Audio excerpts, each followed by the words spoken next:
Baik, kita akan membahas mengenai konsep variabel dan pengukuran.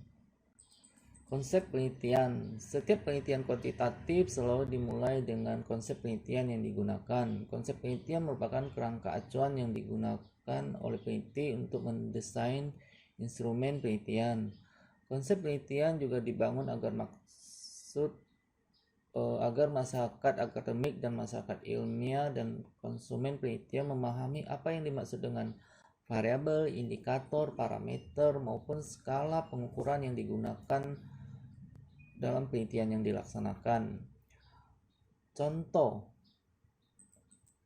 dalam mengkonsepsi perilaku salah prosedur dalam birokrasi sebagai kategori dari fenomena penyalahgunaan wewenang, kebiasaan membolos kerja sebagai kategori fenomena ketidakdisiplinan, kebiasaan melakukan pencatatan terhadap pengeluaran harian keuangan perusahaan kategori manajemen keuangan perusahaan yang baik. Konsep dibangun dari teori-teori yang digunakan untuk menjelaskan variabel yang akan diteliti. Karena itu konsep memiliki tingkat generalisasi yang berbeda satu dengan yang lainnya. Bila dilihat dari kemungkinan dapat diukur atau tidak, misalnya konsep kepuasan pegawai lebih mudah dan dapat diukur pada konsep kesejahteraan pegawai. Konsep merupakan atribut berbagai kesamaan dari fenomena yang berbeda. Misalnya orang berbeda pendapat mengenai kegemaran menonton televisi, baik itu mengenai pemberitaan, hiburan, iklan, sinetron, film, dan sebagainya. Akan tetapi mereka sama-sama menggemari TV. Dari penjelasan di atas, maka sesungguhnya ada dua desain yang perlu diperhatikan dalam membangun konsep adalah generalisasi dan abstraksi. Generalisasi adalah bagaimana memperoleh prinsip dari berbagai pengalaman yang berdasarkan literatur kenyataan empiris. Misalnya anak melihat bagaimana pelangi muncul dengan warna dan bentuk yang menawan, kemudian anak dapat membaca berbagai literatur mengenai bagaimana pelangi itu muncul, ada, dan pelangi itu menghilang. Sedangkan yang dimaksud dengan fenomena abstraksi adalah mencakup ciri-ciri umum khas dari fenomena yang dibicarakan itu. Ciri-ciri itu dihimpun bersama oleh individu-individu atau kelompok-kelompok tertentu sehingga melahirkan kesadaran intersubjektif yang menempatkan kedasaran itu dalam kategori. Contohnya, positioning dalam konsep media menunjukkan sebuah aktivitas yang menempatkan sebuah acara atau program agar mendapatkan perhatian yang banyak dari pemirsa dan pemasang iklan. Juga konsep peran dari sosiologi, di mana peran menunjukkan pola perilaku yang ditentukan oleh peran sosial yang diduduki. Konsep dalam pengertian sehari-hari digunakan untuk menjelaskan dan meramalkan, tetapi dalam pengertian ilmiah memiliki kriteria yang tepat dalam menjelaskan variabel penelitian. Oleh karena itu, konsep bermanfaat adalah konsep yang dibentuk menjadi penjelasan yang menyatakan sebab akibat, yaitu konsep yang dibentuk dari kebutuhan untuk menguji hipotesis dan penyusunan teori yang masuk akal serta dapat diuji regularitasnya. Selain mendesain variabel dan interaksi variabel penelitian, peneliti juga perlu mendesain konsep penelitian, konsep operasional, dan definisi operasional variabel-variabel penelitian itu. Konsep penelitian didesain untuk memberikan batasan pemahaman tentang variabel penelitian, sedangkan konsep operasional variabel penelitian dibuat untuk membatasi parameter dan indikator yang diinginkan peneliti dalam penelitian, sehingga apapun variabel penelitiannya semuanya hanya muncul dari konsep tersebut. Kemudian masih ada satu lagi yang perlu diperhatikan, bahwa ada penelitian kuantitatif konseptualisasi hanya digunakan setelah peneliti membaca teori yang digunakan dalam penelitian, baik grand teori, middle teori, atau aplikasi teori. Dengan kata lain, konsep penelitian dilahirkan dari teori yang digunakan oleh peneliti dalam sebuah penelitian. Teori yang digunakan dalam peneliti adalah sebuah penelitian, dan teori yang dihasilkan konsep penelitian itu mengarahkan peneliti ke metode yang digunakan untuk menguji data yang diperoleh di lapangan. Secara teoretik, hubungan antara teori dan konsep metodologi dapat digambarkan. Ini teori, konseptualisasi, dan metodologi.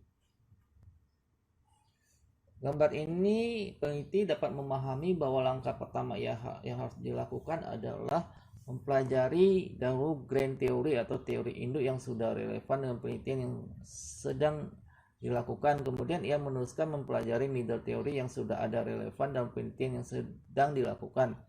Bila peneliti tidak menemukannya, maka ia harus membuat turunan grand teori, teori induk, di mana nanti setelah dapat diterapkan akan berkembang menjadi middle teori.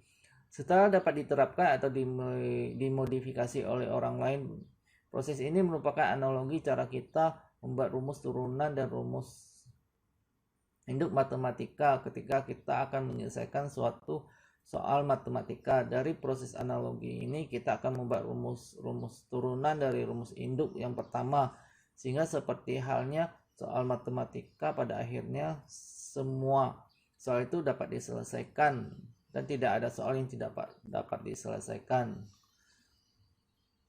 Kemudian konseptualisasi adalah sistematika langkah atau prosedur yang diikuti untuk menyusun kerangka konsep.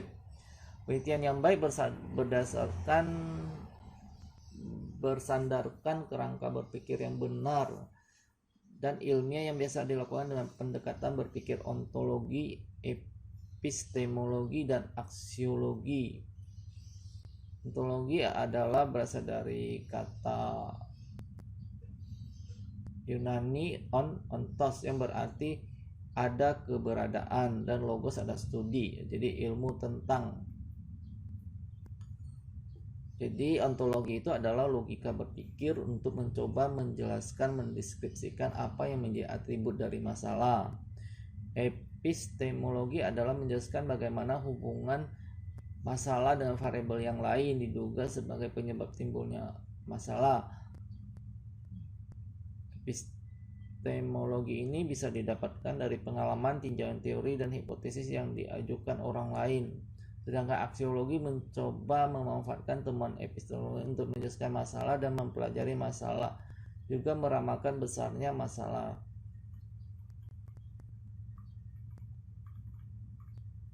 Jadi masalah, kemudian ontologi, kemudian ramalan, aksiologi, kemudian sosiologi, ontologi, kemudian ke epistemologi. Dengan berpikir melalui tahapan proses berpikir yang benar, ontologi, epistemologi, dan aksiologi sebagaimana diringkaskan pada gambar di 82 ini, maka peneliti menemukan fenomena atau masa penelitian yang biasa disebut research problem yang akan dipelajari selanjutnya. Masalah penelitian dapat dinyatakan dengan kalimat proposisi yang terdiri dari faktor dan variabel. Ruang lingkup masalah penelitian dapat dijelaskan menjadi faktor atau variabel yang mempengaruhi timbul masalah dan konsekuensinya yang ditimbulkannya. Selanjutnya, masa penelitian ini dapat dipelajari melalui penyusunan kepustakaan, jurnal, dan hasil penelitian orang lain, dan bahkan bisa dari pengalaman diri sendiri. Masalah harus dideskripsikan menurut besarnya masalah, tingkat kepentingan, tempat terjadi masalah, waktu terjadi masalah, dan itu disebut dengan ontologi tadi, yang biasa kita tanyakan dengan what is the problem. Kemudian teori, konsep, prinsip, hukum, premis, maupun rumus yang mencoba menjawab permasalahan dan penyebab masalah tadi disebut epistemologi. Epistemologi ini akan menjawab pertanyaan penelitian yang biasa disebut why it happen, yang selanjutnya disebut dengan analisis. Analisis adalah kegiatan menguasai dari what, mengapa, gambaran problematika permasalahan atau penyebab, akar masalah, dan karakteristik hubungan antara variabel masalah dan penyebab masalah, dan hasilnya berupa akar penyebab masalah sebagai nampak dalam gambar ini. What, why, how, solusi, urut teori. Why itu analisis, how itu solusi. Proses selanjutnya adalah menelaah hasil pertanyaan what, dan hasil analisis dari pertanyaan why sebagaimana nampak dalam gambar ini. Dari jawaban dua pertanyaan what and why kita bisa mengambil variabel yang relevan dengan masalah dan tujuan penelitian untuk disintesa menjadi konsep. Kemudian bila hasil analisis dipadukan dengan teori, konsep temuan penyelesaian masalah sebelumnya didapatkan dari jawaban pertanyaan how to solve the problem. Maka dapat disusun rencana penyelesaian masalah yang benar dan tepat. Ini disebut aksiologi. Melakukan what saja tanpa dianalisis dengan why tentu saja tidak ada gunanya. Begitu pula selanjutnya melakukan what dan why saja tanpa diiringi dengan menyimpulkan atau sintesa dari jawaban how juga tidak ada artinya. Jadi dalam aktivitas melakukan penelitian itu harus ada kegiatan what and why dan how harus seimbang dan diakhiri dengan tersusunnya kerangka konseptual penelitian. Kemudian kita masuk ke kerangka konseptual adalah konsep yang memberikan gambaran mengarahkan asumsi mengenai variabel-variabel yang akan diteliti. Kerangka konseptual ini memberikan petunjuk kepada peneliti dalam merumuskan masa penelitian. Dengan tersendirinya kerangka konseptual ini akan memudahkan peneliti menentukan pertanyaan-pertanyaan yang mana yang harus dijawab oleh penelitian yang sedang dilaksanakan dan bagaimana menggunakan prosedur empiris sebagai alat yang menentukan jawaban terhadap pertanyaan penelitian tersebut. Berikut di dalam menentukan data yang diperlukan bergantung pada sifat fenomena yang akan dijelaskan dalam kerangka konseptual penelitian itu. Kerangka konseptual adalah hasil sintesis dari proses berpikir deduktif, aplikasi dari teori dan induktif fakta yang ada atau empiris, kemudian kemampuan kreatif inovatif menghasilkan konsep atau ide yang disebut dengan kerangka konseptual. Selanjutnya memudahkan memahami, dapat dilihat pada gambar ini. Jadi ada namanya variabel, fungsi variabel dan atribut. Kemudian deductive thinking, mental image conception, inductive thinking, conceptualization, kemudian baru result concept. Dapat dijelaskan dari gambar ini, konsepsi adalah hasil tangkapan seseorang gambaran tentang objek atau ide tentang rangsangan stimulus objek yang merupakan proses mental untuk berpikir kreatif.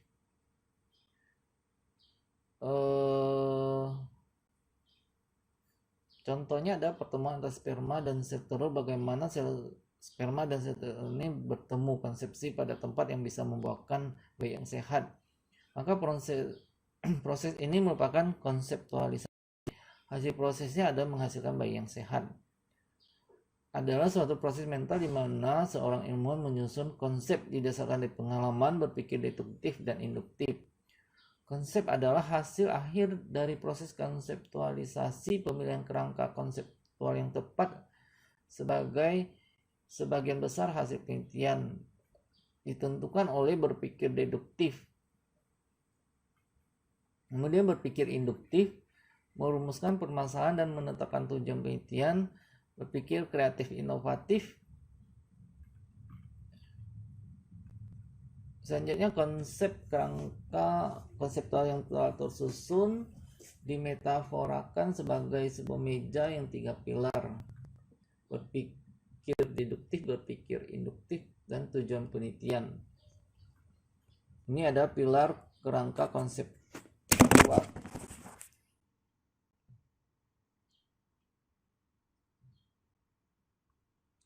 Kerangka konseptual ini akan menjadi lebih operasional bila dikembangkan ide kreatif inovatif yang berisi faktor dan variabel yang lengkap menyeluruh dapat menjelaskan terjadinya permasalahan penelitian.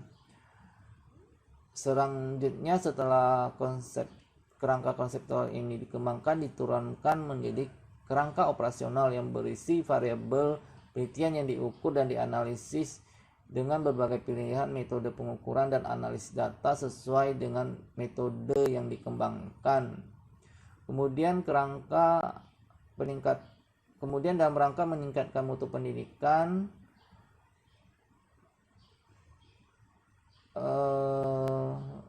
dan kualitas lulusan pendidikan tinggi, ada semacam ajas yang harus dipegang dalam pembuatan karya tulis atau tugas akhir masing-masing jenjang, yaitu untuk pendidikan S1 kerangka konsep mengacu pada suatu konsep yang telah ada atau satu variabel yang membentuk kerangka konsep disesuaikan dengan variabel dengan relevan dengan permasalahan yang ada. Jadi mencoba mencocokkan teori, konsep, dan realita permasalahan di lapangan. Untuk S2, selain berdasarkan kerangka konsep yang ada, bisa lebih satu juga diminta memasukkan ide atau gagasan baru. Paling tidak ada modifikasi variabel yang disesuaikan dengan realita lapangan. Tujuan akhirnya adalah program magister lebih diutamakan adalah dalam membentuk ide atau teknologi pemecahan masalah. Kalau untuk S3 harus dimodifikasi seseorang mengikuti program dokter mempunyai ide atau gagasan inovatif dan mengembangkan konsep ide inovatif yang disesuaikan dengan kondisi dan situasi di mana penelitian itu dilaksanakan sehingga menghasilkan dengan pengetahuan baru.